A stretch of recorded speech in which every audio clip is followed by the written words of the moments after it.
नाज़रीन इकराम, बहावलपुर शादरा पार्क से मूसा सईद आपसे मुखातिब हूँ। आज 13 मार्च 2021 सन है और जो है हफ्ते का दिन है। तो मैं हस्ब मामूल वॉक के लिए आया। दोस्तों से कहा, लोगों से, वॉकर से कहा कि वो राइट हैंड चला करें क्योंकि कानून भी यही है और फ़ायदेमंद भी यही है कि कीप वॉक एक्सट्रीम राइट। तो आज मुझे कम लोगों को कहना पड़ा क्योंकि ज़्यादातर लोग चल रहे थे। बस 2 बीवियों को मैंने कहा कि बहन जी या पैदल तो दाएं हाथ चलना चाहिए।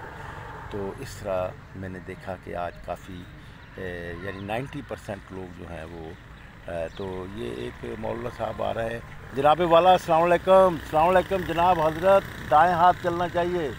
अब ये हज़रत जी जो हैं ये बहुत वो हैं, वो बावजूद बताने के तो इन्हें 2-3 दफ़ा कहा। अब मैं आइंदा नहीं इनसे कहूँगा क्योंकि वो ये लोग ज़हनी नरगसियत का शिकार होते हैं। ये अपने आप को बालातर समझते हैं और जबकि आम लोगों को वो कोई अहमियत नहीं देते।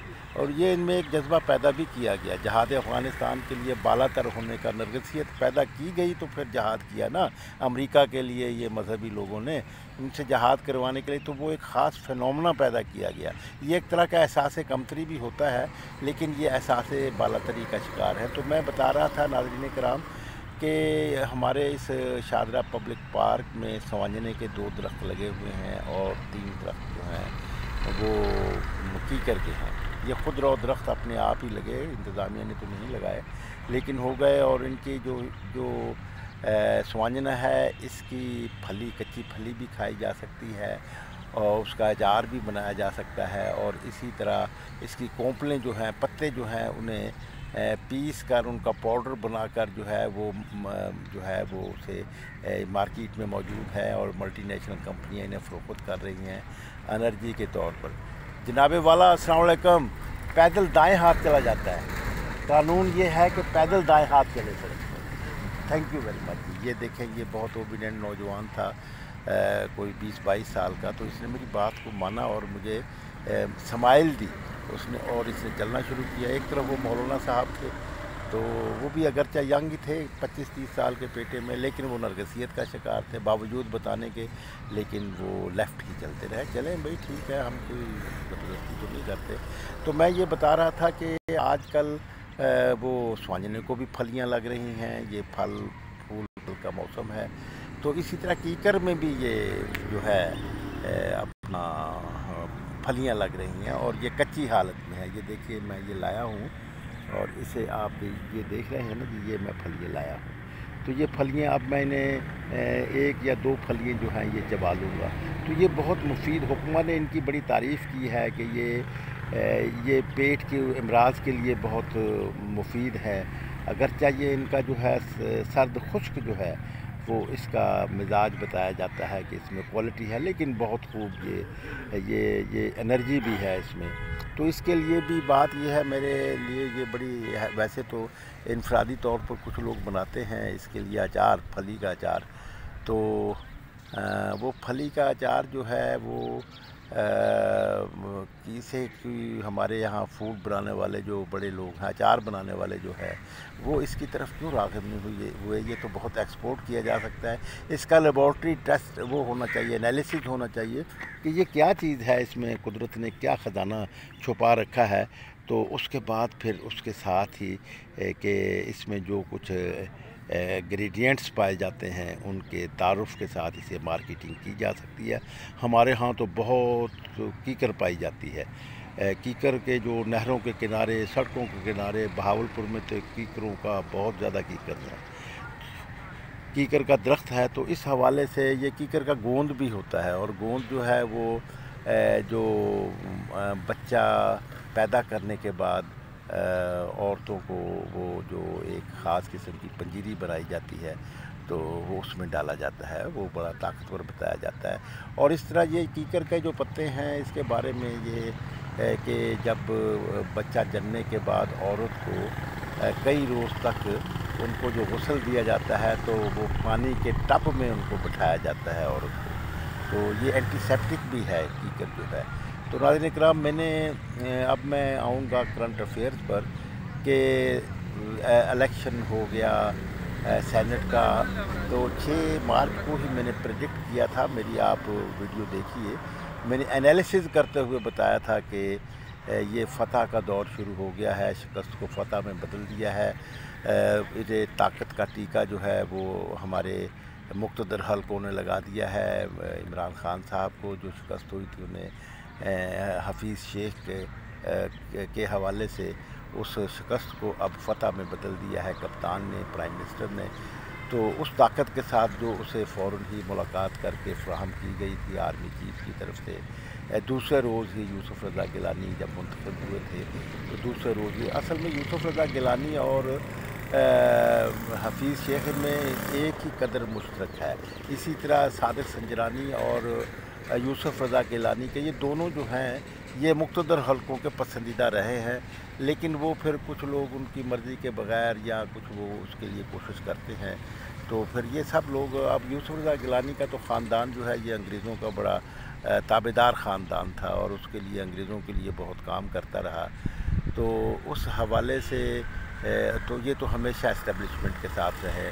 آپ دیکھیں کہ یوسف رضا گیلانی جو تھے یہ ضیاء الحق کی کابینہ میں بھی یہ وزیر تھے، ہاؤسنگ کے وزیر تھے، تو یہ ڈسٹرکٹ کونسل ملتان کے ناظم بھی رہے، چیئرمین رہے، تو وہ اس حوالے سے بھی ملتان کے تو اور یہ یوسف رضا گیلانی نے بھرپور حصہ لیا تھا ریفرینڈم میں، جو ہے ضیاء الحق کا جو ریفرینڈم تھا اسلام کے حوالے سے کہ اگر آپ اسلام کو پسند کرتے ہیں تو میں امیر المومنین جنرل ضیاء الحق جو ہے وہ ایکسیپٹیبل ہے، اس طرح ایک فراڈ سا وہ کیا گیا تھا۔ تو اس کے بعد پھر وہ اپنا حمید گل کے ذریعے سے پیپلز پارٹی میں شامل ہوئے، بے نظیر سے ملاقات ہوئی اور پھر بے نظیر صاحبہ نے انہیں جو تھا وہ وائس چیئرمین جو تھا پاکستان پیپلز پارٹی کا مرکزی وائس چیئرمین بنایا، سینئر وائس چیئرمین بنایا، فیوڈل خاندان ہے۔ تو میں یہ بتا رہا تھا کہ یہ دونوں ایک ہی ہیں، تو ہمارے ہاں ویسے ہی جالے اپنے اپنے سرداروں کو کامیاب کرانے کے لیے میدان میں آ جاتے ہیں اور نعرہ بازی کرتے ہیں۔ تو اس میں لیکن ایک بات میں ضرور یہ کہوں گا کہ یہ جو سامنے بات آئی 7 ووٹ مسترد کر دیے گئے جس کی بنیاد پہ یوسف رضا گیلانی اور جس کی بنیاد پہ یوسف رضا گیلانی نے یہ کہا کہ میں الیکشن جیت گیا ہوں 1 ووٹ سے، کیونکہ جو یوسف رضا گیلانی کے 42 ووٹ بتائے گئے ہیں اور 48 ووٹ جو ہیں وہ صادق سنجرانی کے بتائے گئے ہیں، تو صادق سنجرانی کے ووٹ کے اگر یہ 7 ووٹ جو ہیں وہ یوسف رضا گیلانی کے مسترد ہو گئے۔ اب لوگ سوچتے ہیں کہ مسترد ووٹ جو ہوئے ہیں وہ یوسف رضا گیلانی کے ہی ہوئے ہیں اور یہ ووٹ جو ہیں یہ سنجرانی کے کیوں نہیں ہوئے۔ در حقیقت بات یہ ہے کہ مقتدر قوتوں کا پہلے سے فیصلہ ہوتا ہے، پھر یہ الیکشن کے بس وہ کر دیا جاتا ہے، دنیا کو دکھانا بھی ہوتا ہے، تو اس حوالے سے وہ پریکٹس پاکستان میں بہت ابتدا سے ایسی ہی چلی آ رہی ہے۔ آپ دیکھیں مرزا ابراہیم جو تھے وہ کامیاب ہو گئے تھے، کمیونسٹ لیڈر تھے، ریلوے کے وہ تھے، اور احمد سعید کرمانی کو کامیاب کروا دیا تھا۔ وہ کہا یہ جاتا ہے کہ رات کو فون آ گیا تھا الیکشن جب اناؤنس ہوا تو امریکہ سے کہ یہ کمیونسٹ پاکستان میں کیسے جیت گیا ہے، تو انہوں نے فوراً ہی رزلٹ جو تھا یہاں کے گماشتہ حکمرانوں نے تبدیل کیا، اور مرزا ابراہیم جو پاپولر شخصیت تھے تو مزدور لیڈر تھے، کمیونسٹ تھے، اس وجہ سے وہ کمیونسٹوں کے ساتھ تو بڑی زیادتی رہی پاکستان میں، امریکی سامراجی کے گماشتہ نظام میں بہت کچلا جاتا رہا۔ تو ناظرین کرام، تو اس حوالے سے احمد سعید کرمانی صاحب وفات پانے سے پہلے جو انٹرویو دے کے گئے اور یہ ریکارڈ پہ موجود ہے، انہوں نے بتایا کہ مجھے وہ مسلم لیگ کے وہ تھے اور دائیں بازو کے تھے، لیکن وہ اللہ بھلا کرے جیسے کہ جسٹس نسیم حسن شاہ صاحب بتا گئے اور جیسے امیر ظفر اللہ جمالی صاحب بتا گئے کہ مجھے کیسے امریکہ نے پاکستان کا وزیر اعظم بنایا تھا جنرل زینی کو بھیج کر، اور حکم دیا گیا تھا یہ جنرل پرویز مشرف کو کہ یہ وزیر اعظم ہوگا پاکستان کا۔ تو یہ ایک بات بہت امپورٹنٹ ہے کہ وہ اب اگرچہ وہ پرانے والی فوج تو نہیں رہی، تو نئی فوج کا دور شروع ہو گیا ہے، لیکن میں یہ سمجھتا ہوں کہ اس حوالے سے السلام جی، سن 70 میں ناظرین کرام میں پیپلز پارٹی کا بہاولپور سے کینڈیڈیٹ تھا۔ وہ الیکشن جو ہوئے تھے یحییٰ خان کے زمانے میں وہ بڑے جو تھے اس میں کوئی مداخلت نہیں تھی، تو میں یہ سمجھتا ہوں کہ وہ بھی जो फेयर इलेक्शन हुए, या वो याह्या खान का कमाल नहीं था। याह्या खान को असल में डायरेक्शन ही वाशिंगटन से यही थी कि ये जो है इलेक्शन बहुत फेयर होने चाहिए, चुनांचे यहाँ पे इलेक्शन फेयर किए गए। ये मेरा एनालिसिस है, आप इसे और मेरी इंफॉर्मेशन की बुनियाद पर मैं ये बात कर रहा हूँ कि वो याह्या खान का कमाल नहीं था, वो अमेरिका का ही कहना था। इनको हुक्म था कि ये इलेक्शन जो है फ़ौज को करवाए, ये बहुत जो है ये शफाफ इलेक्शन होने चाहिए। चुनांचे मैं भी कैंडिडेट था, तो हमारे यहाँ ये ऐसी कॉलेज में एक पोलिंग बूथ था, तो हम वहाँ पे ये गिनती के वक्त चले गए, मैं मौजूद था। तो वहाँ पर यानी वो इतनी फेयर वो थी कि वो जो बैलेट पेपर खोले जाते थे, तो अगर कोई स्टैंप जो थी वो नाम पर आ जाती थी, तो वो कहते थे कि यार बात तो यही है ना कि ये बताना ही है ना कि किसको वोट दिया है। अगर वो खाली खाने पर लगाने की बजाय नाम पर लगा दी है तो वो वायलेट होनी चाहिए, इसमें कौन सी ऐसी बात है। लेकिन हमारे यहाँ कानून नाफज करने वाले जो हैं वो अपनी आँखों से या अपनी उससे विजडम से वो बात नहीं करते, बल्कि वो मास्टर कबूतों के इशारे पर सारा प्ले करते हैं। तो इस तरह ये एक बात हुई। फिर एक और बैलेट पेपर सामने आया, उसमें ये आया कि मोहर जो है वो दो कैंडिडेट्स के दरमियान में, यानी वो आधी मोहर उधर आधी उधर लग गई।